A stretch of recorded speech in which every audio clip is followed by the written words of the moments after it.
客官，这是本店专酿的竹叶青，来一壶尝尝吧。我只喝自己带的酒。哦，哎，等一下啊！见过这2个人没有？没有。啊，没事。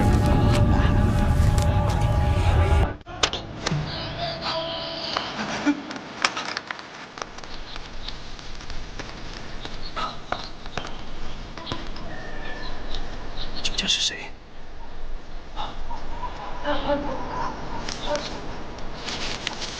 长，长，殿，不，谢，不，散。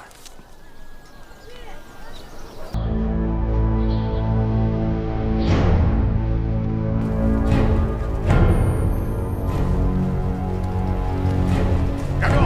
到哪儿去？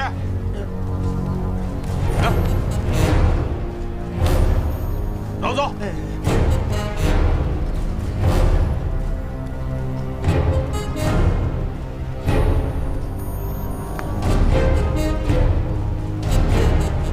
站住！官爷，干什么呢？哦，咱们几个是替人跑腿送货的挑夫，城里面的饭馆订了点女儿红，现在是给他们送过去。送酒？哎，对对对。把坛子打开，我看看。哎，行。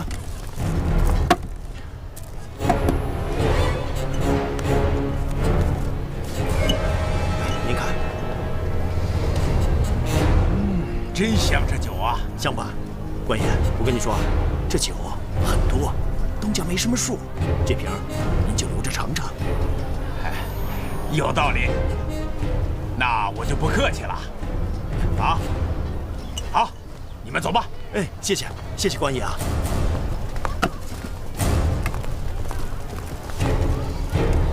哎，站住！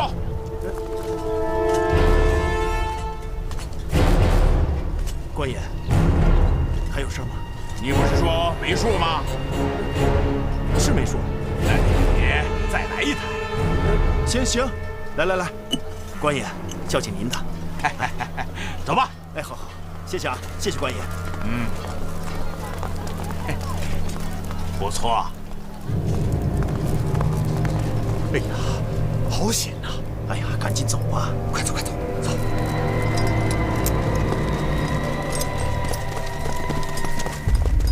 去看看。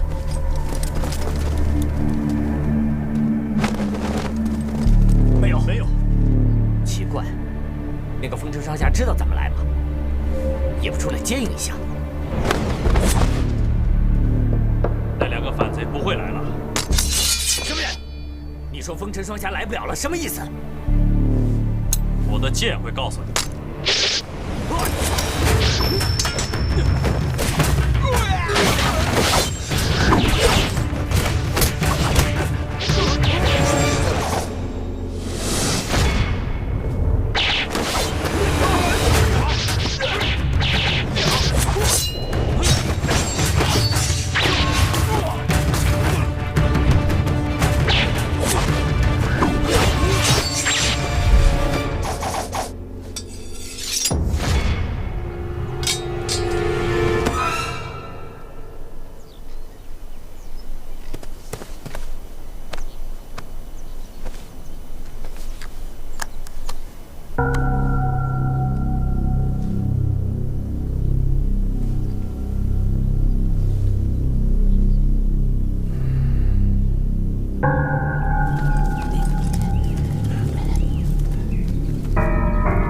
我们是进城了，不知道其他兄弟怎么样了。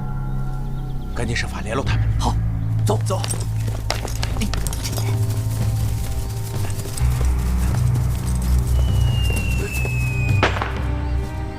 七爷，你看，是烧火的信号。走，快去看看。走。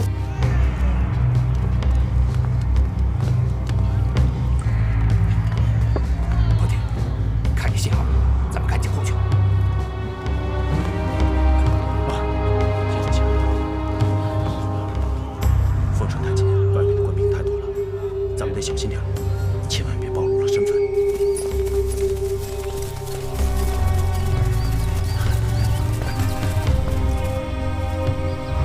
这明明是烧火的信号，怎么没见他们人呢？我送你和他们团聚。什么人？送你们上路的人。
哎，你们看，那边挂个人吧。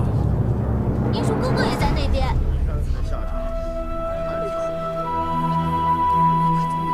那个人，怎么了，姐姐？你认识那个人？好像是我爹。啊？是你爹呀？不会吧？不会的，我一定是看错了。不会的。 你们都给我听好了，无论是贩夫走卒，还是公侯将相，只要是和朝廷作对，得罪了9000岁，就是这个下场。都给我看清楚了，吊在面前的这个人，就是官居2品的左都御史杨涟。爹，姐姐，姐姐，放开！姐姐，平时我什么都听你的，但是这次我不让。 火影哥哥，别跟着我！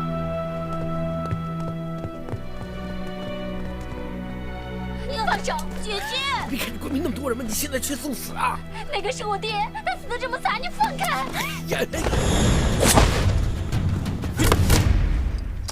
哎！是英雄哥哥。妖人，你干嘛点他？你先别说了，赶快带少爷回去。干嘛呀？这是？相公。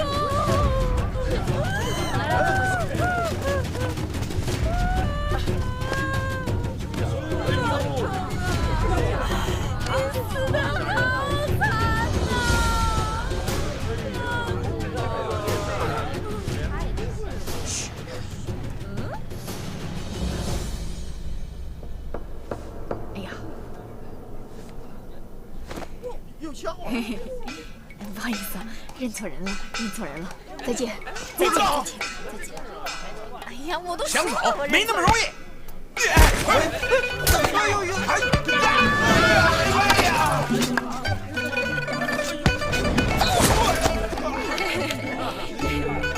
不好意思啊，真的认错人了。大胆反贼，不准走！我说了，我不是反贼。还狡辩！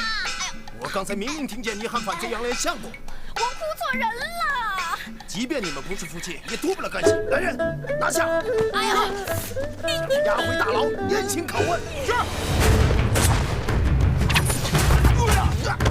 跟我走。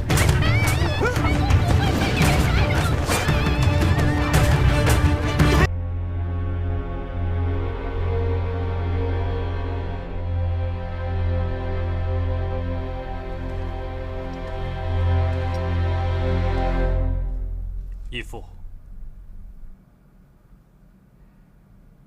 知不知道我为什么要你单独一个人来见我？孩儿不知。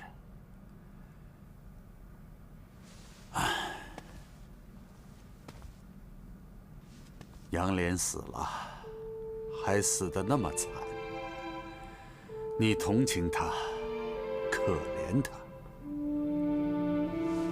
那都是应该的。孩儿没有，如真都已经告诉我了，说你在杨莲的尸体面前站了很久。这些，本座都知道。孩儿，不用说了，为父都明白。人非草木，孰能无情？当年，你师父战天云和杨莲情同手足。这一切都过去了。不，有些事情是永远也过不去的。我还听说，杨莲是你启蒙授业的恩师，就连你的名字都是他教会你写的，感情不浅呐。请义父切莫错怪了孩儿。孩儿不愿意做一个不忠不义之人。若是义父不信，孩儿这就死在你面前。住手！身体发肤，受之父母，不敢毁之。这句话你没听说过吗？孩儿自幼随师父习武，由师父抚养成人，由义父栽培成才。红影心中没有父母，只有师父和义父，所以师父和义父就是我的父亲。既然你也把我当成父亲，没有我的允许，你要是伤了自己，岂不是不孝吗？孩儿不愿意做一个不孝之人，更不愿意背负对义父不忠的罪名。你我虽非骨肉，亦无血缘，可是，在本座心里，你就是我的血脉，是我唯一的儿子，甚至比一个亲生儿子还要亲的儿子。这些，难道你不明白吗？红影承蒙义父厚爱，不敢须臾淡忘。那就好。况且，你我父子情深，本座怎么会怀疑你呢？你对本座的孝心，天上日月星辰可见，皇天厚土可查。可是，那杨莲毕竟是对你有恩，他这一死，想必你心里一定是不好受。你为之动容，本座能够理解。要是换了本座，我也会跟你一样的。多谢义父体恤。还没醒啊？这鸡汤，哎，你看都快放凉了。鸡汤啊，趁热喝比较好，有营养。一放凉就没味儿，也没营养了。现在还热，要不然我先尝尝，我也补一补啊。你还补啊你？你瞧你那脸，像面盆一样大了，你怎么还补啊你？是。你把这鸡汤放下，我要给姐姐喝。怎么样？冬青还没醒啊？这叶红影下手未免太重了。花姨，刚才你跟几个自称是袁将军派来的人聊过了，他们有什么可疑的吗？他们真是袁将军派来的呀？他们到底是不是袁将军派来的人，这我不能肯定。但是要说到可疑，那3个人的身份真的很可疑。你们俩都给我记清楚了，千万别让那3个人知道你们的真实身份。待会儿去跟上上下下所有的人说，把那3个人给我盯紧了，不准让他们离开醉月楼半步。花姨，你是不是太多心了？我不是多心，我这是小心。俗话说得好啊，这小心驶得万年船。姑奶奶，我之所以到今天还活着，就是因为小心。哎，你们千万记好了，绝对不要轻易相信任何人。你的意思是那个叫花姨的老鸨开始怀疑咱们了？我是在想，顾先生的遗孤与铁盒的钥匙关系甚重。按说，花姨不是个简单的人物，她怎么可能这么不小心，把那小孩给弄不见了呢？这么说，他是有意瞒着咱们，故意不让我们找到顾先生的遗孤在哪儿。我这个也只是猜测了。哎，你们俩有机会到处看看，看看是不是能找到什么蛛丝马迹。本座本想让你给杨莲收尸，也好聊聊你的心事。可是这杨莲毕竟是东林叛党的首脑之一，放着他是本座的死敌不说，他妖言惑众，抨击朝政，数落皇上的种种不是。本座要是随了你的心愿，让你给他入殓安葬，恐怕会有损天威，无法照信于天下百姓啊！孩儿明白。你该不会怪义父吧？孩儿不敢。那就好，那就好啊！难得颖儿，你能如此深明大义。不过有件事情，为父还得提点提点你。孩儿受教。本座以为，忠孝二字，忠字要永远摆在第一位。在忠字面前，任何情感都显得太微不足道了。多谢义父提点。千万记住义父一句话：想成为一把锋利的宝剑，就不能轻易动情。无论是亲情、爱情，或是友情，明白吗？义父的教诲，孩儿谨记在心。回去吧。是。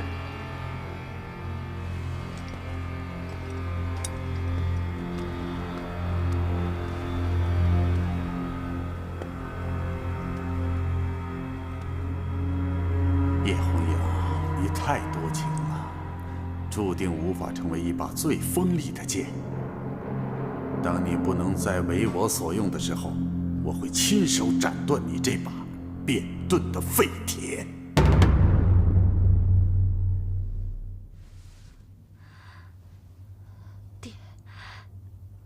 爹，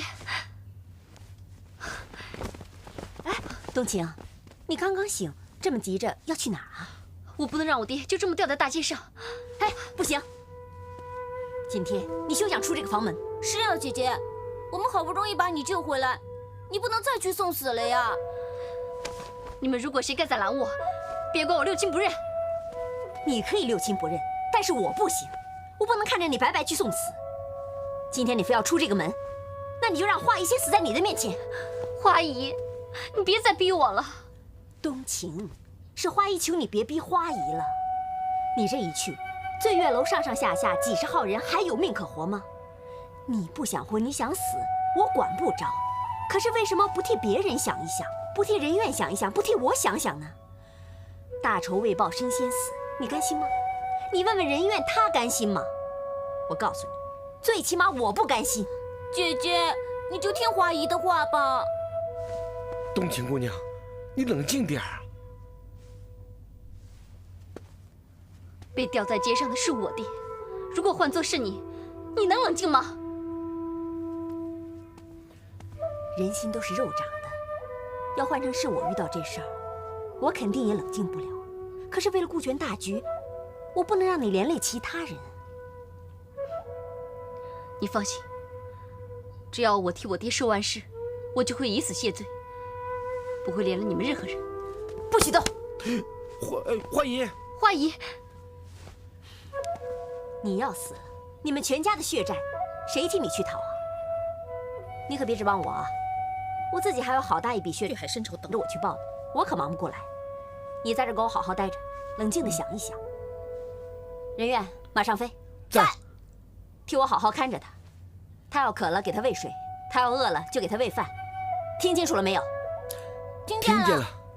等等，师娘，如果他要是坚持不住想上茅房呢，我能不能你想都别想。我就想想吧。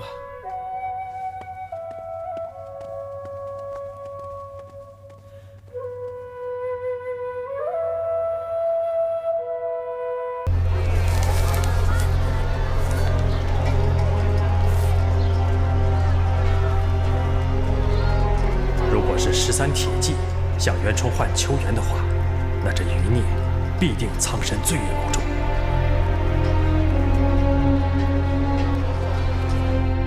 什么？你把官印图文还给他了？没找到顾先生的遗孤，就是没有完成将军的交代。可是我已经决定了，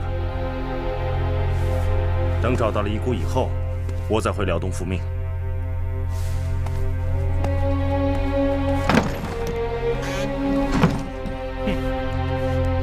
他到现在都不肯回辽东啊！哎，肯定是为了争头功啊！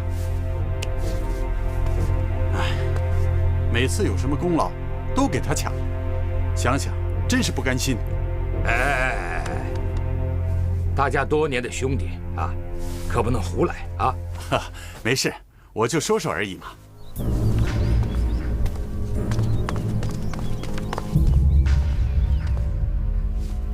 哎呦，这么重要的官印图文，我可得藏好了。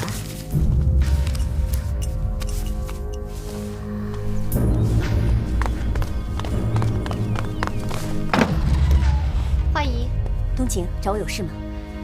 大厅有几位大爷正等着你呢，非让你去不可。好，好，好，我这就去。想多赚几个钱容易吗？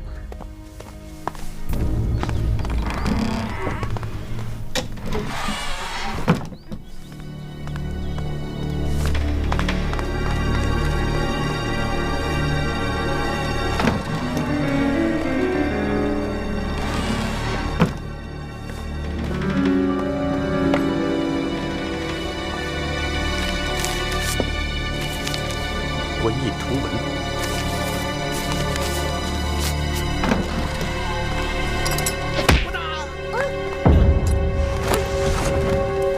飞了！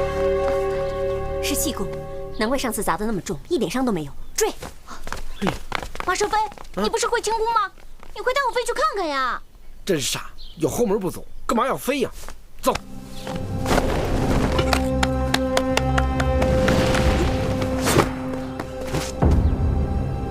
余孽，你已无路可走。叶红影，好眼力！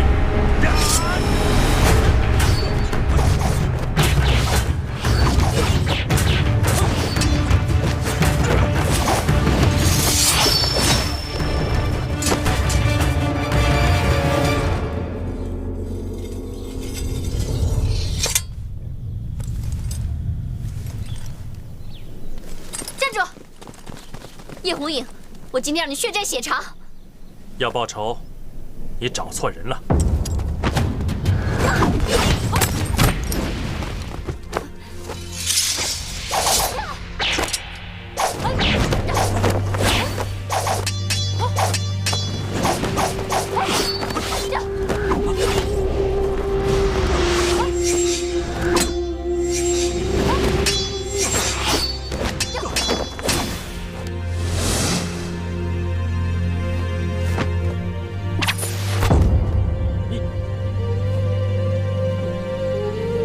明刀明剑的，的确不是你的对手，但论暗器，你就差一点。卑鄙！对付你这种丧尽天良的狗贼，今天我就卑鄙你了。冬晴，他已经被我的银针封住了穴道，你赶紧杀了他，给你爹报仇。杀父之仇不共戴天，今天你有这个下场，完全是你罪有应得。我自无愧于天地，杀了我，若能泄你心头之恨，尽快动手吧。你别以为我会心慈手软。姐姐，姐姐，你别杀英雄哥哥，他是好人。他是好人，他杀了你爷爷，你居然还说他是好人？他不是害死我爷爷的凶手，我认得。英雄哥哥还救过我呢。英雄哥哥，你快告诉姐姐，你不是害死他爹的凶手。我没必要再回答一次。如果你真不是害死我爹的凶手，那你为什么不肯告诉我谁才是真凶？能说的我都说了。你，冬晴姑娘，依我看，这个狗贼还真不像杀你爹的凶手。如果你这一剑要下去，就有可能真的找不到杀你爹的凶手了。要不这样吧，花姨，你不是最懂得拿酷刑逼问人的吗？我？姐姐想知道害死她爹的凶手是谁，我们可以把英雄哥哥抓回醉月楼，慢慢的逼问呢。什么呀？你这是出的什么馊主意啊？我抓他回去，那我还得养他呀。哎呦我的天哪！哎呀，哎呀没事。哎，马少飞，你干嘛呀？你别弄伤了英雄哥哥。你吓死我了！你至于的吗你？伺候你这小少爷我还不够，你又勾动一大老爷。你看。行了行了，任怨，你别拿他当大爷伺候了。叶红影，只要你一天不肯说实话，我们就绝不会让你活着离开这儿。花姨，莺燕燕说已经找到那间了，是不是江郎？嗯。那他人呢？让他给杀了。什么？我杀了你，给兄弟报仇！妈呀！事情还没有弄清楚，不能随便杀人，不得放肆。石破天，叶红影，你这个恶贯满盈的，总算也有今天。恶贯满盈的人是你们，燕云13英。什么？燕云13英？这是怎么回事啊？我真恨当初没有杀了你，为民除害。没想到，像你们这些丧尽天良的恶贼，居然现在也能使朝廷愤怒，成为袁崇焕的部下。那群恶贼啊，现在成了袁将军的手下。就是站在你面前的什么13铁骑。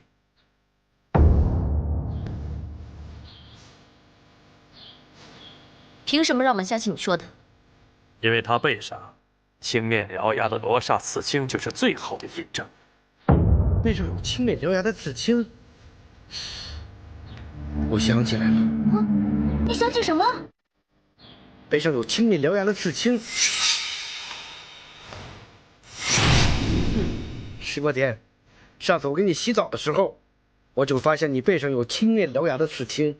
当时我还纳闷儿，以为是你爹的画像，我还琢磨你爹怎么这么不上相。什么？石破天，你……没错，我跟我这些兄弟，确实就是当年江湖上恶名昭彰的江洋大盗燕云13英。不过，自我们从军开始，我们兄弟们就对皇天厚土发下重誓，洗心革面，弃暗投明。参见袁将军。免礼。石破天，本将念你们燕云13英诚心悔改，愿意从军行伍，报效朝廷，故特赦你们以往的种种劣行。今日起，封你石破天为随军参将，其他12人为阵前先锋，望你们好自为之。谢将军。之后，我13兄弟保国为民，屡建战功，为的就是要赎罪。希望各位能够相信。我不信。哎，行了，管你们谁信谁不信的。总之，这狗贼被关在这里的事儿，绝对不能对外人透露任何一个字。花姨，我不懂，既然那个内奸已经死了，为什么你不让石破天他们把人员带到辽东去呢？直觉吧，我的直觉告诉我，这石破天才是真正的内奸。听了叶红影的话之后，我更相信我的直觉是对的。你相信他说的话？俗话说得好，狼行天下吃肉，狗走天涯吃屎。江山易改，本性难移。这狗啊是改不了吃屎的。既然石破天他们以前是杀人不眨眼的江洋大盗，就是他们再有诚意想改，也去不掉骨子里那个匪气。可是我认为，叶红影他这么做，只是想引开我们的注意力。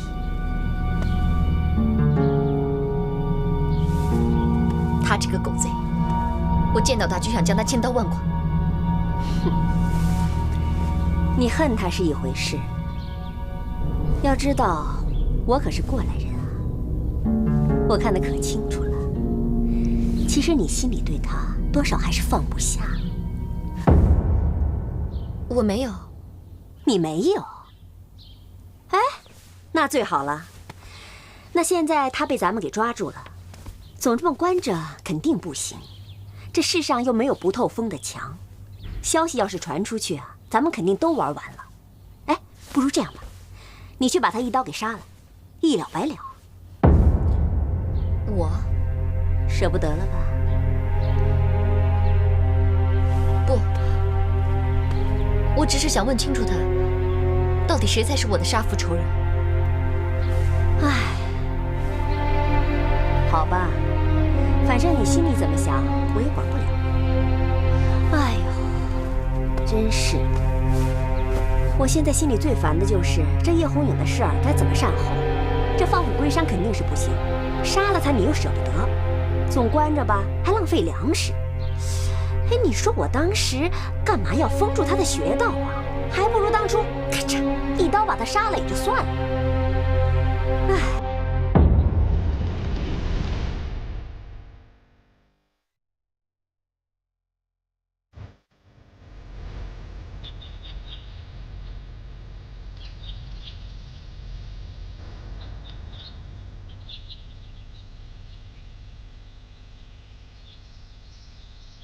不行，我不能就这么被困死在这儿，必须赶紧设法解开身上的穴道。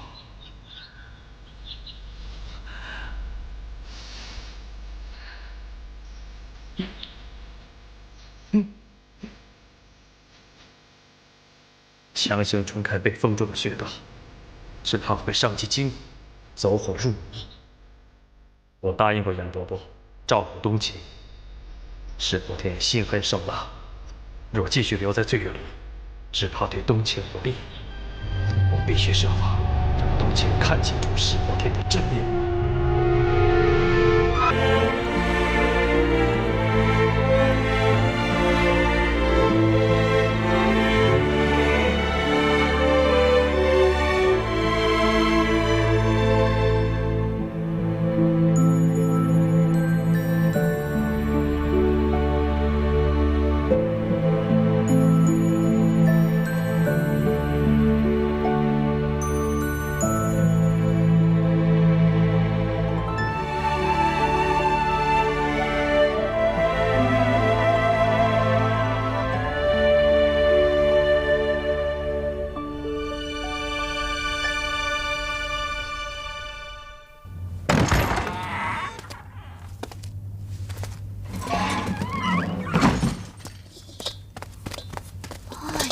幸好我跑得快，要不然就被花姨点住穴道了。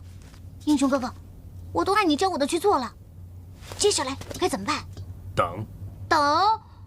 我肯定坏人一定会出现的。坏人一定会出现？你又动不了，我又不会武功，那万一坏人真来了怎么办啊？哎，等一有动静，你就立刻敲响这铁锅，把所有的人都引来，明白吗？我试试吧。是这样吗？我明白了。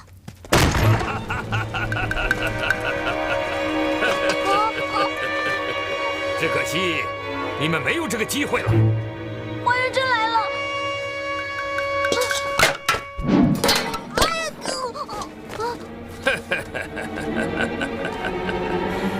叶红影，你聪明一世，可这回你输了，你彻彻底底的输了。你是什么人？夺命罗刹！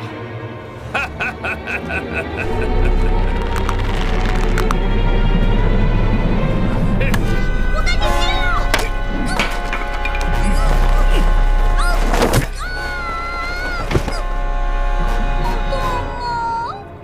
别管我，快跑！不行，我们是朋友，你有危险，我怎么能跑呢？你，今天你们一个也跑不了。叶红影，我如果一剑解决了你，未免太便宜你了。我今天要慢慢的、一件一件的将你凌迟。死只不过是一种解脱，不过死在你这种废物手上，不值当。死到临头了，你还这么多废话！不要！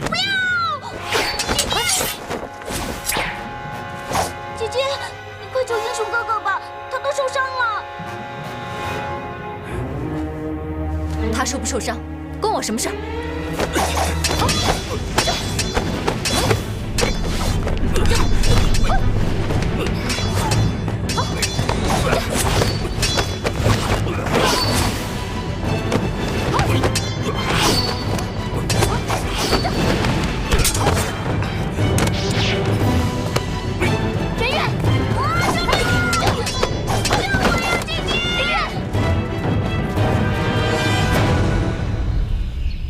举起你的双手，然后挥一挥你的左手。哎，师娘，我们一般管这只手叫右手。哎，嘿嘿，伸过来。干什么？让我打一下。以后我也收俩徒弟，没事打着玩。挥动你的右手，再挥动你的左手，然后你想象你是一只可爱的小鸟，挥动你的翅膀。师娘，我怎么想象也想象不出来我像一只小鸟，我觉得我像一只鹅，一只飞鹅。少啰嗦，我让你怎么做你就怎么做。然后你再集中精力，想象着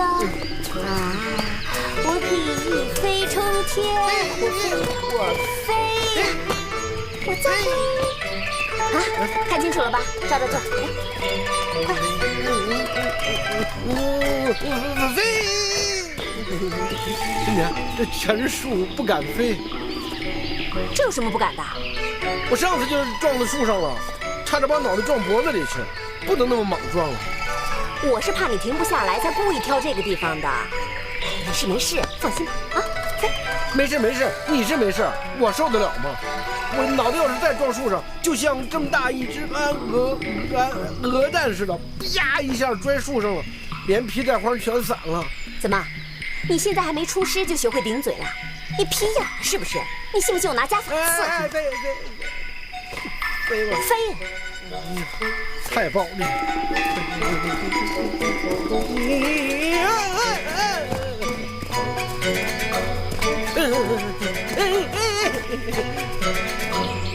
花姨，真飞不起来，腿蹬直了。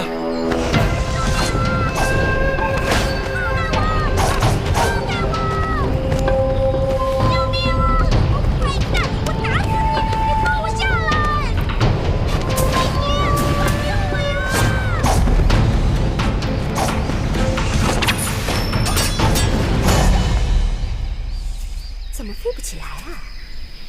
难道出什么问题了？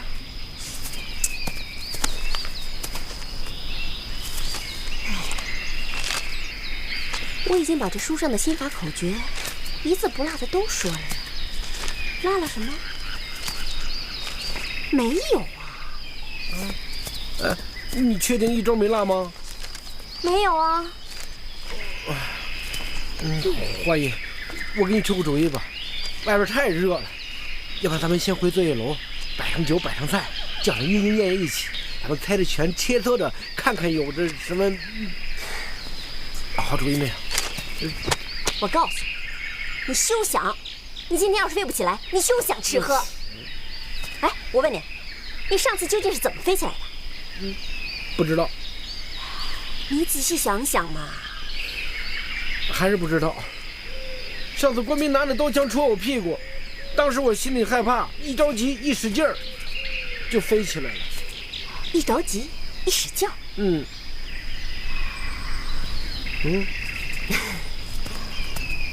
你转过去。干什么呀？转过去。搞什么鬼啊？把屁股撅起来。你要干什么呀？我怎么说你怎么做。把屁股撅起来。还是当师傅好。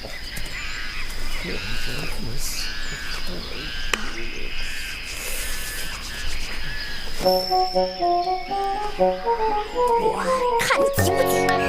冲啊！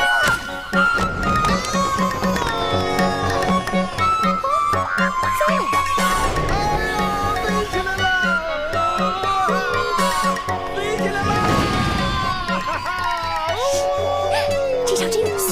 快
行了，别管了，看看人院吧。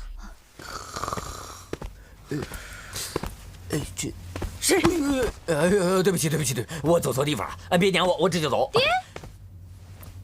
哎呦，不，哎，姑奶奶女儿啊！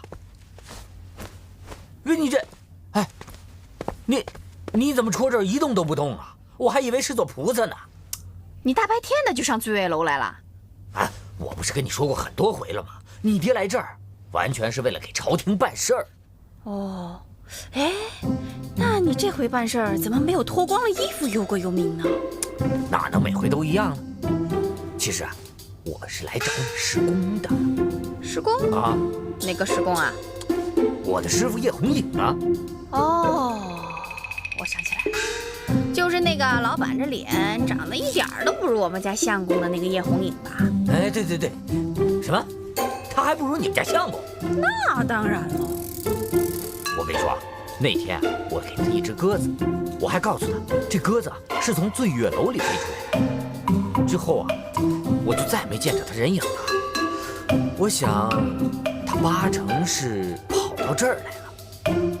哎，你瞧见了没有？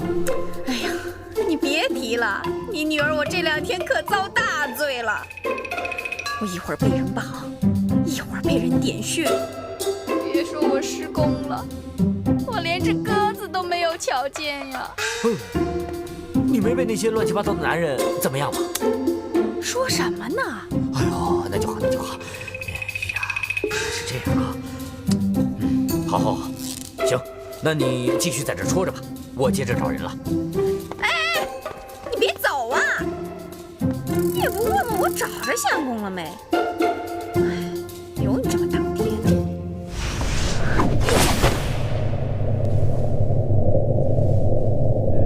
只要将刺在穴道上的银针逼出，就可以冲开穴道了。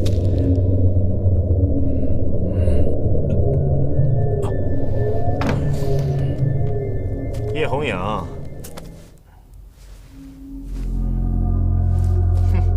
想要运气把胸前的银针给逼出来，好冲开穴道。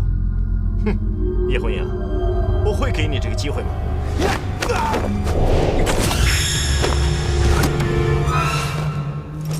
你，哎呦，你，哎，你给我站住！这什么人呢？这是！哎呀，师傅，原来你在这儿啊！哎，你说你来醉月楼不去喝花酒，你跑柴房干嘛来了？哎呀，糟了，放在运气太近，逼出银针，反而伤了自己。哟，师傅，这是怎么回事？谁干的？这怎么伤得这么重啊？谁干的？托人替你报仇去！谁干的？别缠着我！哎，没有，师傅，你看你怎么伤得这么重？来。哎呀，托儿昏倒了我。你说，你进城这些日子都一直待在醉月楼？请大人莫怪，并非我严师来见，是那醉月楼的人看守太紧，我怕一出醉月楼，容易被人怀疑。照你这么说，醉月楼的人来历都还真不简单。大人，我现在已经查到，老贼顾县城的孙子，还有官印的下落，都在醉月楼。你说的是真的吗？不仅如此，我还查到，那老鸨花姨就是叛将熊廷弼的姨夫人。至于那个舞娘杨冬青，正是反贼杨涟的亲生女儿。什么？杨冬青竟是杨涟的女儿？真的？千真万确。花姨和杨冬青乔装风尘女子，目的就是为了接应其他的余孽反贼。杨冬青要真是杨涟的女儿，那她肯定是上位嫁人。大人，我原想接了顾县城的孙子送到您这儿来，可没想到一时失手，还望大人恕罪。不，你这次做得很好，何罪之有啊？那大人，我下一步应该如何？先回醉月楼，本府自有安排。是。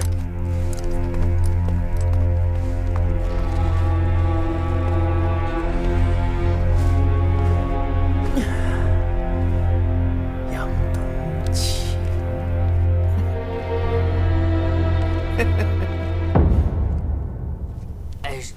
小心，走好。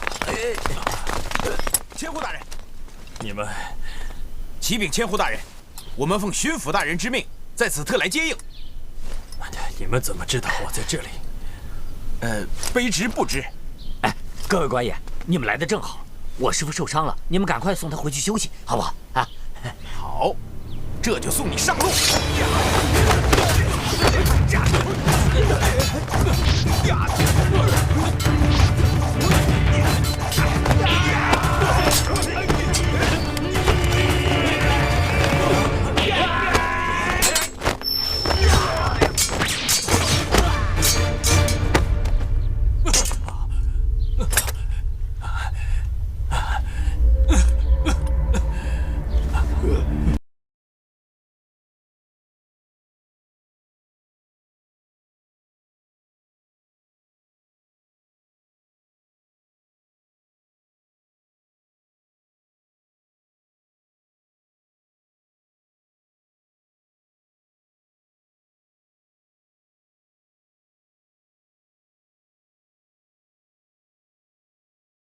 我的前途怎么不关我的事儿呢？得，先不说了，你受伤了，走，我先送你回客栈啊。先去找个没人知道的地方。没人知道的地方？什么？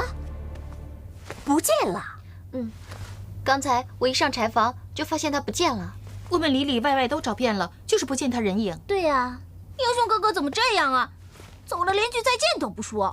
你什么立场啊？他是我们的仇人，你还要跟他再见？我再也不想见到他了，这狗贼！哎，你们要找的人会不会是让我爹给带走了？你爹？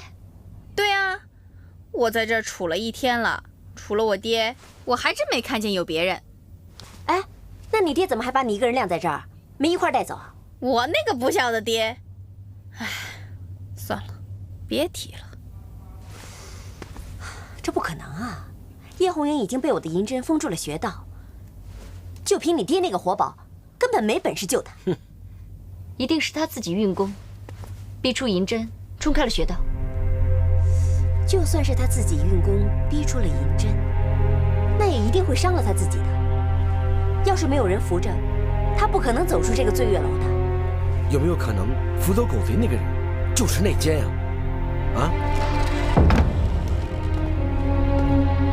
大伙都在，正好。叶红影已经解开穴道跑掉了，这儿不是久留之地，大家赶紧离开。等等，你怎么知道叶红影已经跑了？哎呀，现在不是说这个事儿的时候。我先带顾小少爷回辽东见袁将军。等等，我是不会让你带人员离开的。姑娘，你这是什么意思？我会让你明白我是什么意思的。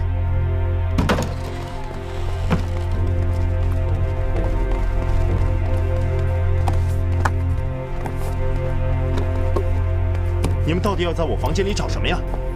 找什么呀？你还敢问我们？我们在找一样能证明你是内奸的东西。莫名其妙，我怎么会是内奸呢？哼，看你嘴还能硬多长时间？哎，我找到了！花姨，马上飞，你们快看呀！真乖，还是人越有本事。现在还有什么话可说？我不明白你的意思，而且这罗刹镖早在几年前就被我给毁了。毁了？再找人打造一把很难吗？刚才你还拿着这个对付我们呢。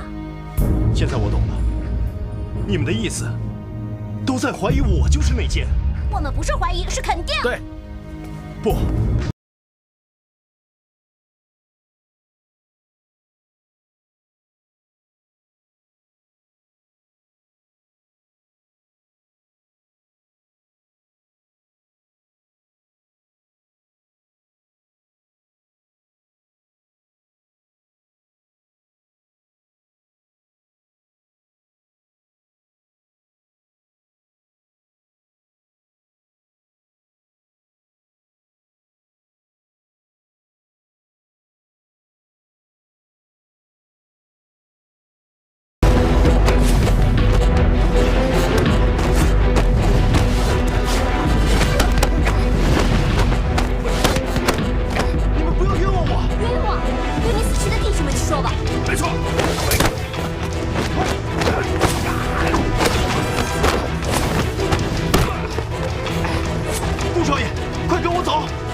不用追了，那镖上有毒，他活不了。事已至此，醉月楼绝非久留之地，我们赶紧想办法带人员安全离开。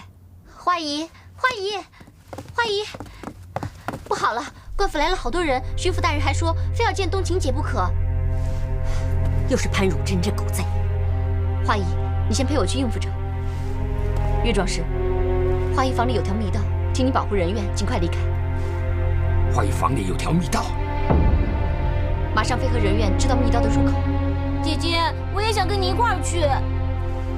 人员，听话。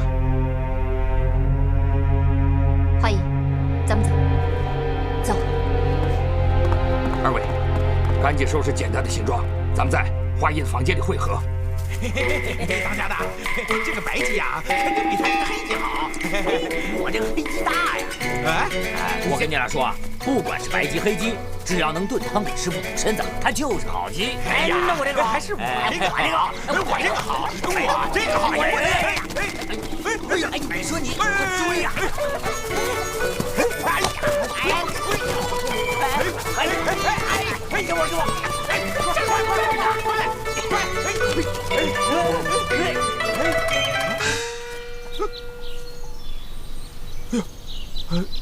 当家的，这是个死尸啊！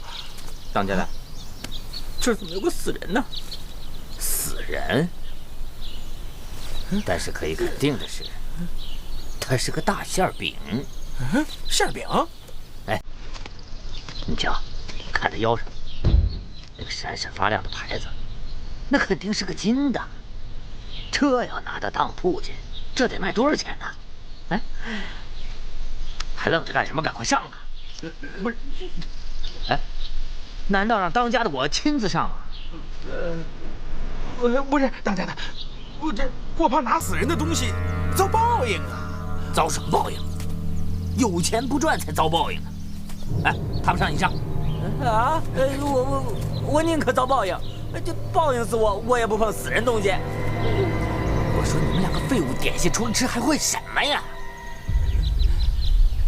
学着点儿。当家的我亲自出马。哎呀，什么人？不，我不是人，说不，我不是坏人。大爷，你放了我们当家的吧？你给我放了！哎，放了当家的！哎，我告诉你啊，你要不放啊，我们两个我给你跪下！大家，你别弄伤了我，弄疼了我，你弄疼了我，我师傅可是会不高兴的。我告诉你，我师傅可是明浙江湖神机营的前湖大人叶红影。你说什么？叶红影？那是。你知道他在哪儿吗？我知道。带我去见他。哇，来那么多官兵！哎，花姨，你们醉月楼什么时候变衙门了？哎，行了，你少在这掺和了。莺莺燕燕，把他抬出去。是。哎，你们要干嘛？别碰我，听见没有？别碰我！哎，把我放下来，放下来，听见没有？放我下来！哎呀！来，快点，给我抬进去。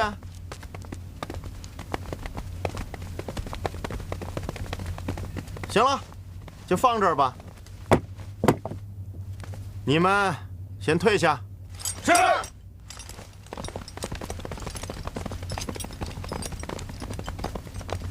哟，大人，您这是怎么了？这么多的礼，难不成是因为我们醉月楼为全城的老百姓做出了贡献，你特意拿来犒赏我们的呀？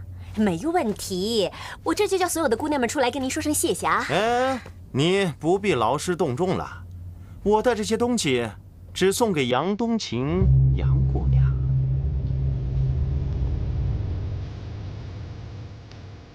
大人的心意，冬晴心领了。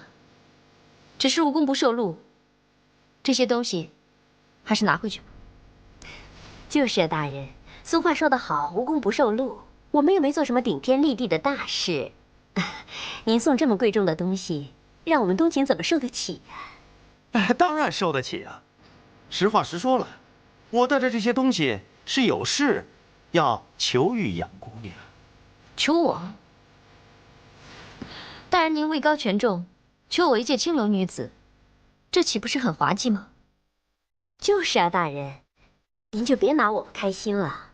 我们醉月楼有什么本事，能让您用这么厚礼相求吗？当然有啊。那您倒是说说，您求的是什么？求亲。求亲？不错，我今天专程特地来向你求亲的。这些东西都是我专程带来的聘礼，还不赶紧收起来？笑话！既然是求亲，我没有必要非答应你，所以这些东西还是请你带回去。哎呀，这恐怕就由不得你了。哎呦，大人，您不是说不娶我们家冬晴了吗？怎么又反悔了？您又不是不知道，我们家冬晴她已经是个有夫之妇，而且还有个8岁大的女儿。是，他女儿是不是姓顾，叫顾人怨？这奸贼果然知道了人怨的身份，还想骗我？哼！今天这些聘礼，你愿意收也得收，不愿意收也得收。哎，我把话跟你们说清楚，今天我还得入洞房。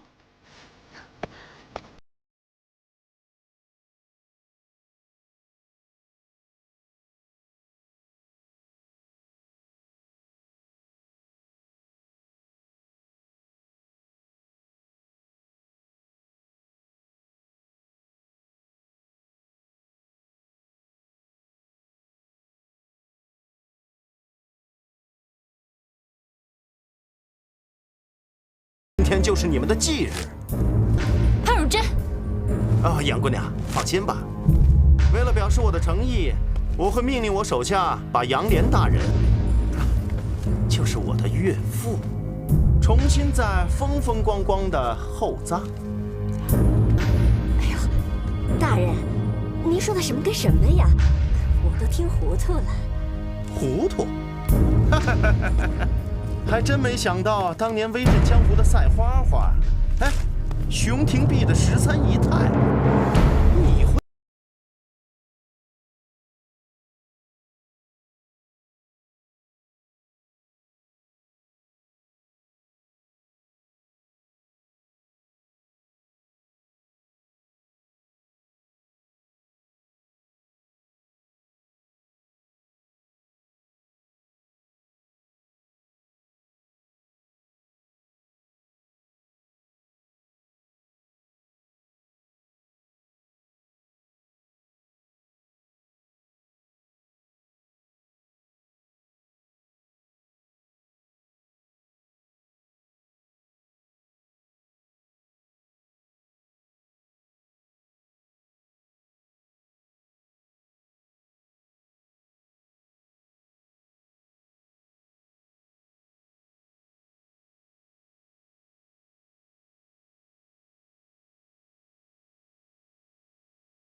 很，就证明你爱我爱得越深。但是你要想清楚，醉月楼这几十口人的性命，都在你的一念之间，嫁还是不嫁？想清楚啊！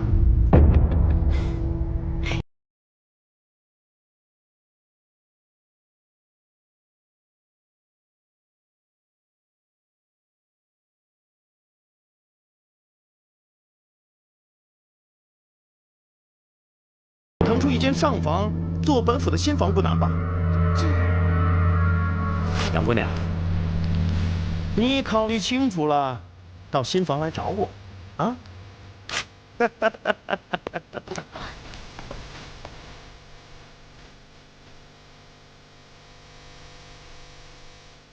什么？花姨的房间有条密道？千真万确。请问大人，何不让我现在就将那孩子抓回来？不，还不到时候。待杨冬晴从了本府，再将醉月楼的人杀个片甲不留。是。哎呀，你别磨蹭了，快！快一点吧，小少爷，别让岳壮士等久了，再晚了就离不开醉月楼了呀。真的不想离开醉月楼，我舍不得姐姐和花姨。这个房间不能进。不是，官爷，我不把这房间打扫干净，花姨会怪我的。官爷，你别难为我这干杂役的，丢了饭碗怎么办呢？你怕丢饭碗就不怕丢脑袋吗？快走！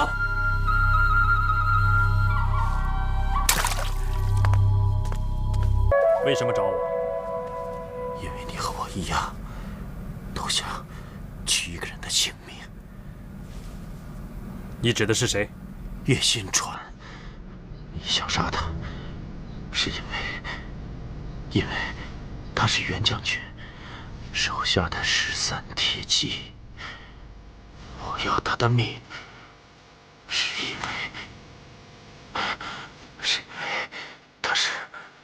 他是害死我兄弟们的叛徒。这个恨，我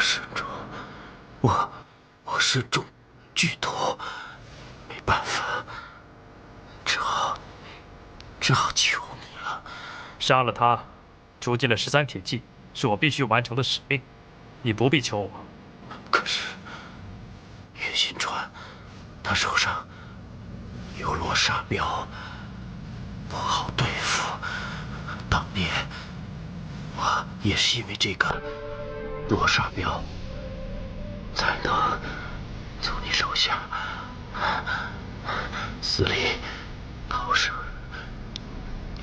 这个罗刹镖交给你，能去对付岳新川，拜托你了。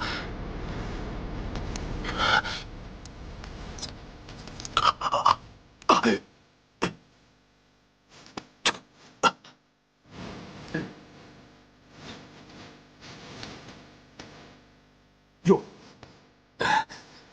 走了。石破天，你的确不再是以前那个石破天了。虽然你我立场不同，但是叶某敬重你是条铁骨铮铮的汉子。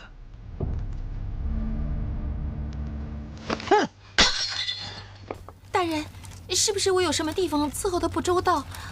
哼，用不着你在这儿伺候本府喝酒。去把杨冬琴给我叫来。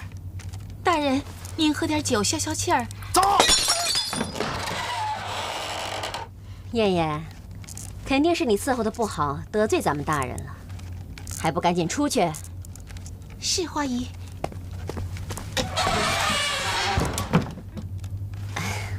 哟，我说大人啊，您今天都是要当新郎官的人了，干嘛还这么大火气啊？哼，说的好听，新郎官，你有见过像我这样的新郎官，一个人坐在空房里面等着新娘的吗？哼，火气能不大吗？哎呀，瞧你，把自己说的那么委屈。要不，我陪您先喝一杯，您先压压火。他人要是不来，光喝酒这火我压不下去。你去告诉杨冬晴，别给脸不要脸，不识抬举。哎呀，这其实也不能全怪我们家冬晴啊，人家大姑娘家头一回出阁，心里难免会害怕嘛。害怕？她是朝廷钦犯的女儿，本府为了她都不怕耽误了公务，她害怕？嘿呦！他能够从了本府，那是他前辈子修来的福分。哎呀，话是这么说没错，可是今天不管怎么说，也是我们家冬晴的大喜之日嘛。您就多给她点时间，让她好好打扮打扮，把自己打扮得漂漂亮亮的。女孩子家头一回嘛，谁不希望自己做一个最漂亮的新娘呢？再说了，你都没有给她准备凤冠霞帔，已经够委屈我们家冬晴了。难不成您还想要？行，你啰嗦够了没有？你别以为本府不知道你们打的是什么算盘。花姨，我郑重地告诉你，你去转告杨冬晴，我的忍耐是有限度的。我再等他一个时辰，他若再不出来，本府可就要杀人了。到时候杀的是你，还是那个什么姓顾的小孩，那我可就不一定了。大人，您这又是何苦呢？这冬晴她都已经答应您了。那就让她赶紧来。我告诉你啊，要真等本府动了刀子，这事儿就没商量了。是，我一定转告他。可是有件事儿，都到这个份上了，我就不得不告诉大人您了。其实，我们家冬晴以前有过婚配。你又在骗本府。这回是真的，而且冬晴这未婚夫婿也是个当官的，大人你也许认识。是谁啊？就是神机营的千户大人叶红影。叶红影？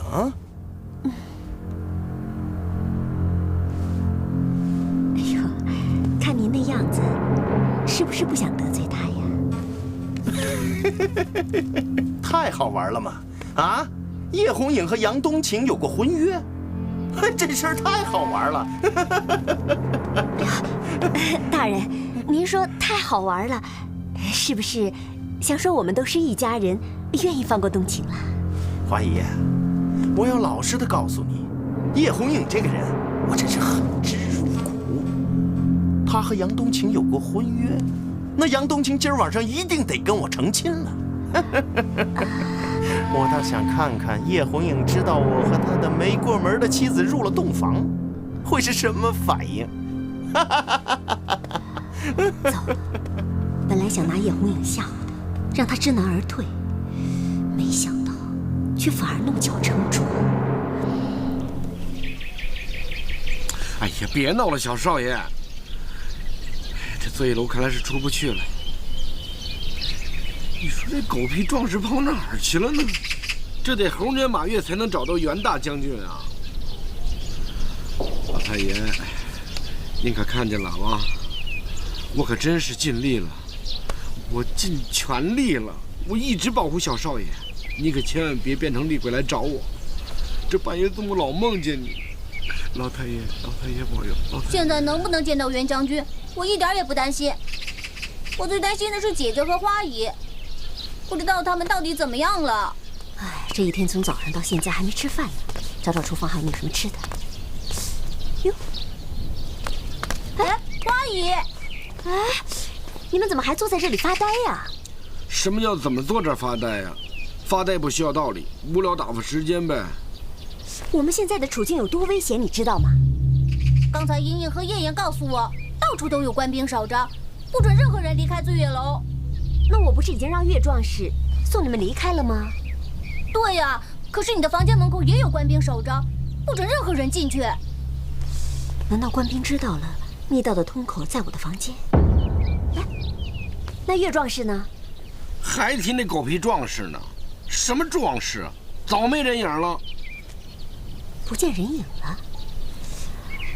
哎，他不会是一知道我们醉月楼处境危险，他就开溜了吧？花姨，你老说危险危险，可是我没觉得有什么危险啊。你不是说醉月楼到处都有官兵守着吗？可他们没对我们怎么样啊。你懂什么呀？那些官兵还没有对付我们，并不代表我们就是安全的。哎呀，要不是冬晴答应和那姓潘的狗贼洞房，故意拖延时间，只怕我们醉月楼上上下下早就死光了。哎，等，你刚才说冬晴姑娘跟那个狗贼要进洞房了？是啊，我一想到冬晴为了救大伙，宁可委屈她自己，我这心里就难受啊。哎呀，花姨，马上飞，你们干嘛那么紧张啊？你们刚才说什么？姐姐答应洞房，那个洞房是什么意思啊？小少爷，不带你这样的啊！你读了那么多年书，哪能不知道洞房是什么意思啊？哎呀，我真的不懂，你就告诉我吧。那个师娘，这方面你经验比较多，你给教教孩子。什么呀？什么我经验多？你哪只眼睛看见我经验丰富了？花姨，你别对马上飞发那么大火了，他呀，可能也不知道洞房是什么意思。你快告诉我吧，洞房到底什么意思啊？哎呀，洞房就是……哎呀，这事儿怎么教啊？反正就是那个冬晴答应给那个姓潘的狗贼做妻子了。对。什么？我姐姐答应嫁给那个大坏蛋？那你怎么不劝她呀？哎，我劝了，可是她为了救大伙，尤其是救你，她宁愿牺牲她自己。不可以，不可以！我不能让姐姐嫁给那个大坏蛋，我绝不让姐姐给那个大坏蛋当妻子。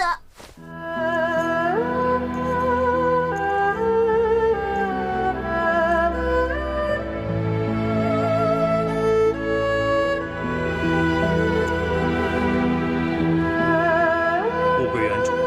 你带上我送给你的镯子，你就是我的妻子了。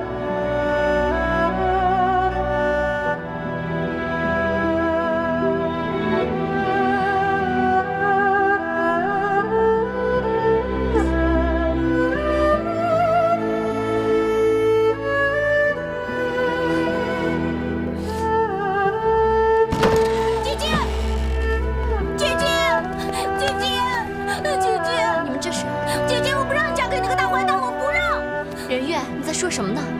花姨和马尚飞都告诉我了，姐姐为了救我要嫁给那个大坏蛋，我不让。人月，听姐姐话。我不听，不听，我不要你救我，姐姐。你放开姐姐，放开！你放开！别再缠着我了。姐姐，你说过最疼我了，可是你现在要嫁给那个大坏蛋，你是不是不要我了呀？不许再哭。是。你不听话又爱吵，姐姐讨厌你，我再也不认你这个弟弟，再也不对你好了。姐姐，我不相信你的话，你别不要我好不好？如果你还认我这个姐姐，你就记住姐姐说的话。从今以后，你再也不许哭，像个男子汉一样，学会懂事，别再让姐姐为你担心。那姐姐，我不哭了。我乖乖的听姐姐话，可我不想让姐姐为我担心。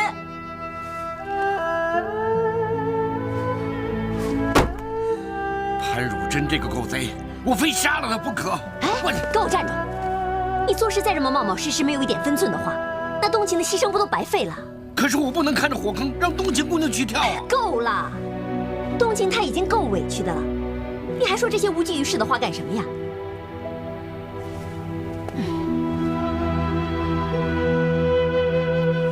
人月，你记住，你屁股上的官印烙痕，关系着很多人的性命安全。如果它落在了坏人的手里，那天下的老百姓就再也没有太平的日子了。所以你一定要完成你爷爷的遗愿，把他安全的交给袁大将军，明白吗？我明白。可是姐姐，记住我说的话。华姨、马尚飞，你们赶紧想办法把人员带走。我想一个人静一静。来。我不走，我不走，我不走，姐姐，走啊，姐姐。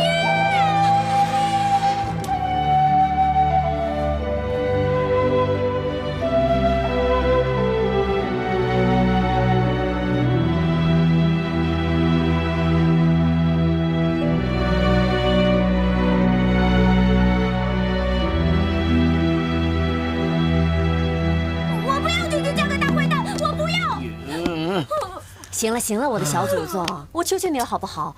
别哭别闹了！大坏蛋，我必须得闹！哎，小少爷，哭累了，喝口水。你干什么？我不要！小少爷别这样好不好？那你得答应我，让姐姐不嫁人，要不然我就一直哭。你看你，冬晴姑娘的脾气你又不是不知道，她决定的事谁说也没有用，你这不难为我吗？那是你没用。哎呀，不是马尚飞没用。连我都说不动冬晴了，更别提马尚飞了。要是英雄哥哥在就好了。如果英雄哥哥在的话，他肯定会帮我的。对呀，哎，这我怎么没想到啊？对，什么对？想什么想啊？那个鸟人和我们是仇人，他能帮我们这种忙吗？哎，这可说不定啊。人家冬晴告诉过我，他跟那鸟人有过婚约的。啊？真的？那以后应该叫英雄哥哥姐夫，还是应该叫姐姐英雄嫂嫂啊？哎，这八字没一撇的事儿，你个小破孩跟着瞎激动什么呀？有你什么事儿啊？哎，他们两个真有过婚约呀？这么大的事我怎么不知道？人家的事关你什么事？哎，你们想想，哪个男人他不爱面子啊？我就不爱面子。你不是男人。要是叶红影知道他未过门的妻子就要让人给霸占了，那他怎么能咽得下这口气呢？我明白了，花姨是想借英雄哥哥来对付那个大坏蛋，不让那个大坏蛋跟姐姐成亲，对吧？聪明。什么聪明？简直就是笨！他们都是官府的人，这种闲事他们能管吗？哎，什么叫闲事？这可是大事！而且那个潘汝贞，她告诉我，她跟叶红影的关系是水火不容。要是叶红影知道要扮上他未过门妻子的人就是潘汝贞的话，那她肯定是咽不下这口气的。太好了，那姐姐就不用嫁给那个大坏蛋了。哎，瞎高兴什么呀？没一撇的事儿呢。再说那个鸟人叶红影在哪儿，咱们都不知道。哎，咱们是不知道叶红影人在哪里，但是有一个人，他也许会知道。谁呀？你娘子。哎，进来，这儿。相公，哎呀，相公！哎，说正事儿。你快告诉我们，英雄哥哥在哪儿？英雄哥哥？哪个英雄哥哥？我又不认识，我怎么知道他在哪儿啊？就是你之前说的，很可能被你爹扶走的那个人。嗨，你早说呀！我师公吧。哎呀，管他是师公还是师婆，你赶快告诉我哪里可以找到你爹。那你们到底是要找我爹呢，还是要找我师公啊？你们找我爹干嘛呀？再说了，你们不是说了吗？我爹他是个废物，找着他也没用啊。就算你们找着他了，他跟你们说了，可说的不一定就是你们想要听的呀。就算是你们想要听的，可不一定那就是事实啊。就算那是事实，他说的你们能信吗？就算你们相信了，你哪儿那么多废话呀？王胜飞，你别急，你快告诉我们，你爹到底在哪儿？我爹，他没钱上这儿鬼混，肯定在家呢。你家在哪儿？相公。哎呀，相公，你要上我家提亲啊？哎呀，用力！哎，往下！哎呀，你们不要那么多废话了，等会告诉我去你家的路怎么走。相公，去我们家的路你别忘了啊！出门往南3个路口，然后左转，你会看到一个招牌，上面写着黑风堂，那就是我家了。相公，如果你要去我家的话，你别忘了带上彩礼哦，我爹他最喜欢这个了。黑风堂，快走！哎，相公，哎呦，我怎么动不了了？哎，动不了了，再给你个大甜枣。呀呵，又不动了，太好了，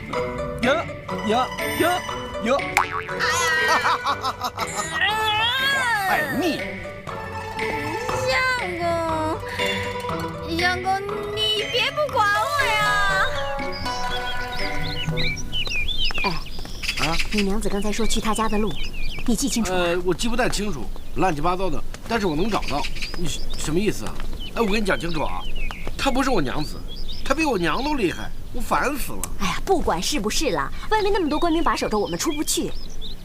找叶红影的事啊，这回就全靠你了。靠我？你们出不去，我也出不去啊。哎，你不一样，你不是会飞吗？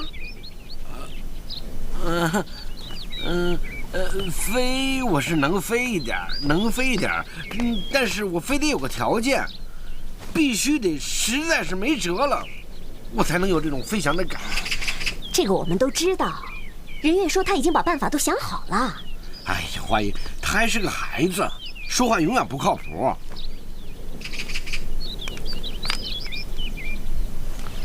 他干啥呢？你自己看喽。嘿，小少爷，干什么呢？少爷。哎，小孩子玩火很危险的，你要干什么啊？看看这是什么？火钳子。干什么用？烫你屁股。师娘，你快快的！别烫着我的！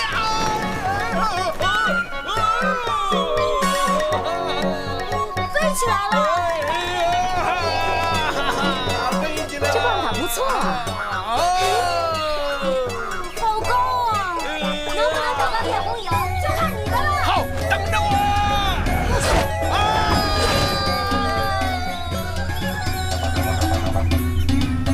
能不能救得了冬晴，找到叶红影，就是最后的希望。这回可千万不能出什么事。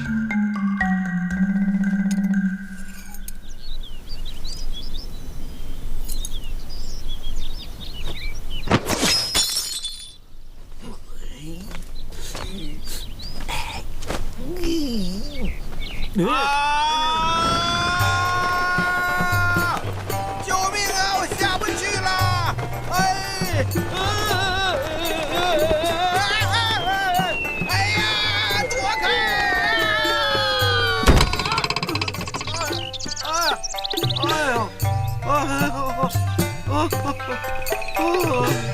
哟，天上掉下这么大块肉啊！够肥的呀！这人嘴怎么长上边啊？嘿，你倒着，你嘴还不老实！哎呦，干什么你啊？本来前面痛了，现在后边也疼了。这回你嘴长上边了。呸！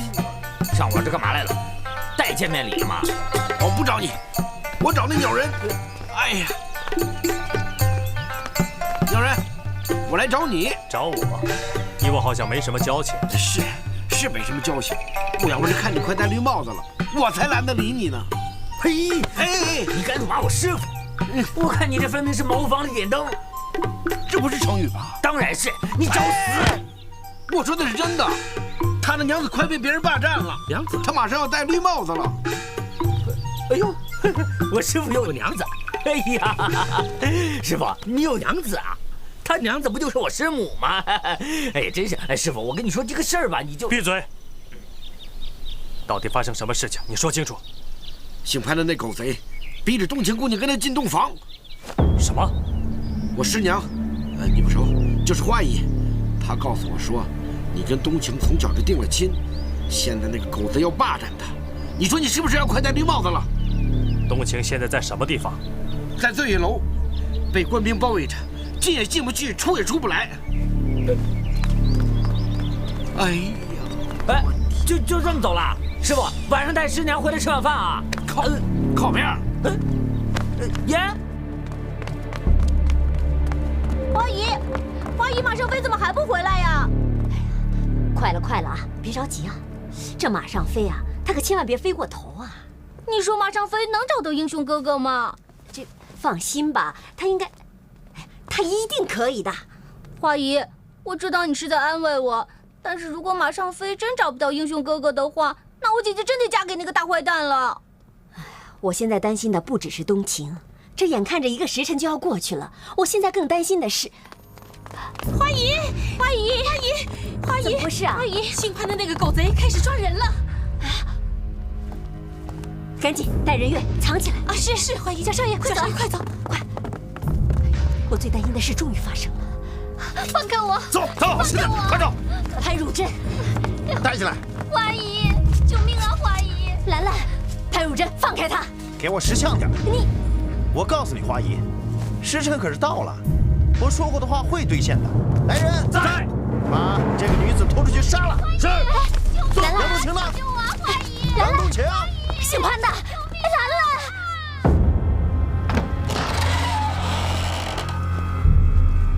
姓潘的，兰兰跟你有何冤仇？你为什么要杀她？兰兰与我无冤无仇。那是为什么？为什么？因为你。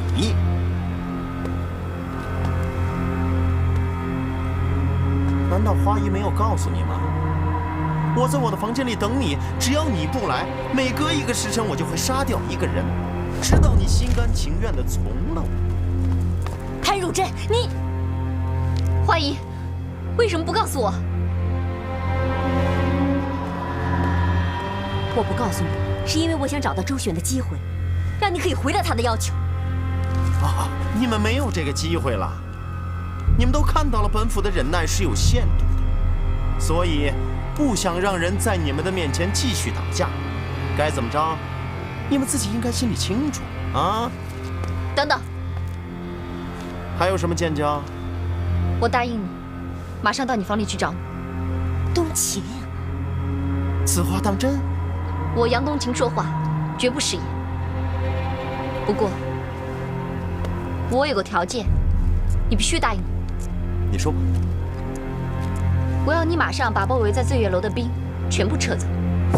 这，若是不答应，你将得到的也只是我的一具尸体。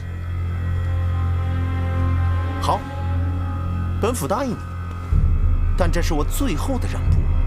我把丑话说在前边，你要再耍什么花招，到时候让你知道什么是后悔。哎呀，冬晴啊，我不能让你再受这委屈。花姨，帮我看看包围的官兵是不是真的撤走了。我不想再让醉月楼任何一个人为我而流血。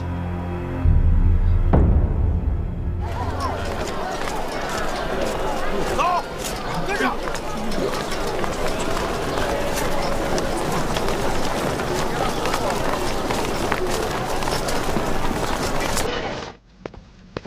大人，醉月楼这群反贼狡猾多诈，你将包围的官兵撤走，万一他们趁机把顾县城的孙子也一起带走的话，那我们之前精心的部署岂不都白费了吗？哼！锦衣卫纵横天下，我乃锦衣卫的指挥使，区区几个反贼还能讨得了我的手掌心吗？不要忘了，9000岁最想得到的是顾县城的官印图文。你把顾县城的孙子给我看紧了，一有机会你就把他拿到巡抚衙门，不得有误。遵命。官兵都撤了吗？也是我该履行承诺的时候了。姐姐，花姨不都说了吗？保卫醉月楼的官兵都走了，你不用嫁给大坏蛋了。你要保护我一起去辽东找袁将军。人渊，姐姐以后再也保护不了你了。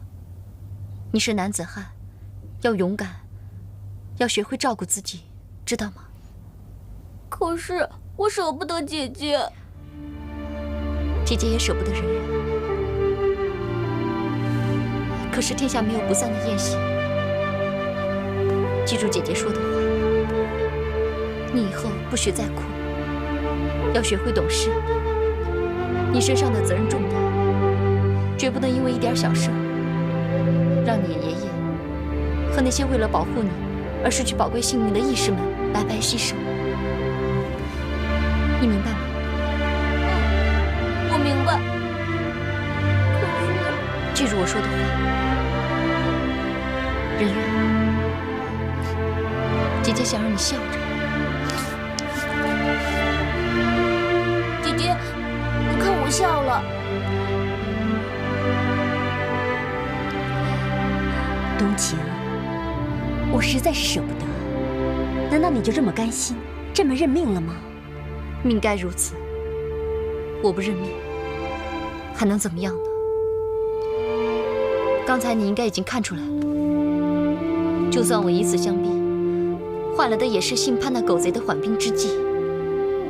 他真正的目的是人渊，一旦他的目的达成了，他一定会血洗醉月楼，而我也只不过是这次血案的一个添头。可如果我这个添头能给大家带来逃生的机会，我就值了。花姨，不要让我的付出白费，尽快想办法带人渊离开无锡城，离得越远，就越多一份安全。我会尽量拖住时间，但是能拖多久，我不敢保证。你说，你不知道你能拖多久。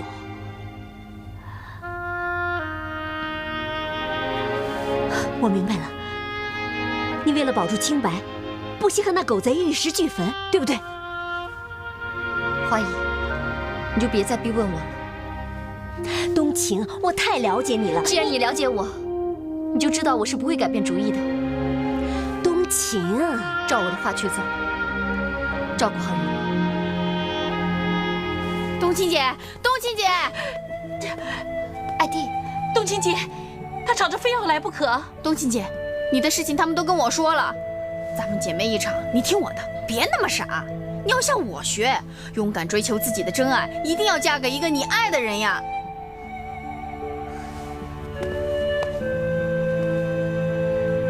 谢谢你，艾迪。可是不是所有人都能像你一样有自己的选择。我衷心祝福你。哎呀，冬青姐，你别走呀！冬晴，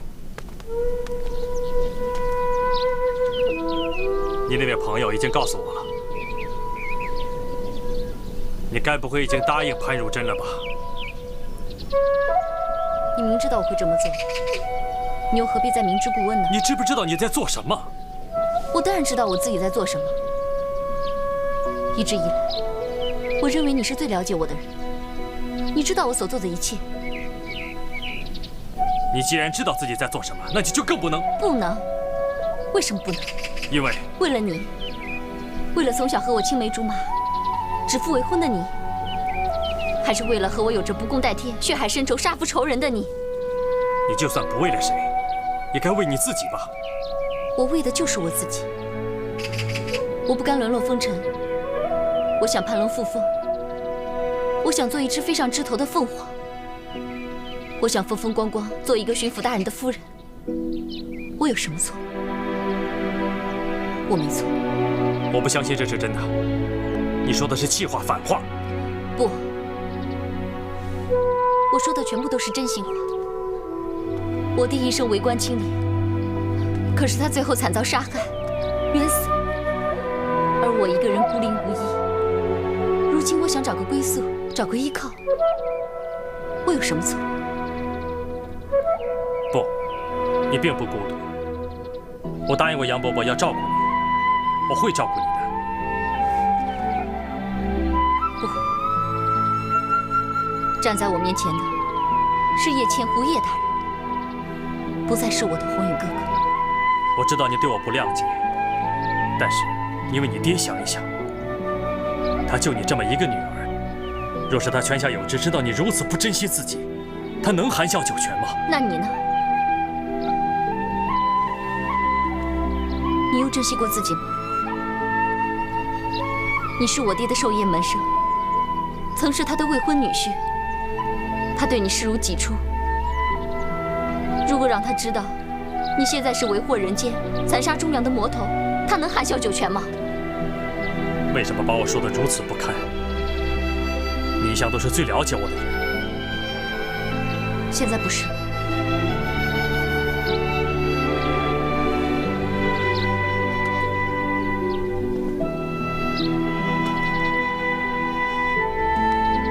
一切都已经变了，真的变了。我们之间变得好陌生。我没有变，不管一切怎么变，我对你始终没变，跟从前一样。没变。我们之间就像这只已经断了的玉镯，虽然将它重新镶合，但是它还能回到原来的样子吗？当然不能。这道裂痕永远没有办法消失，我们之间也永远没有什么话好说。我要先走了，不能让潘大人久等。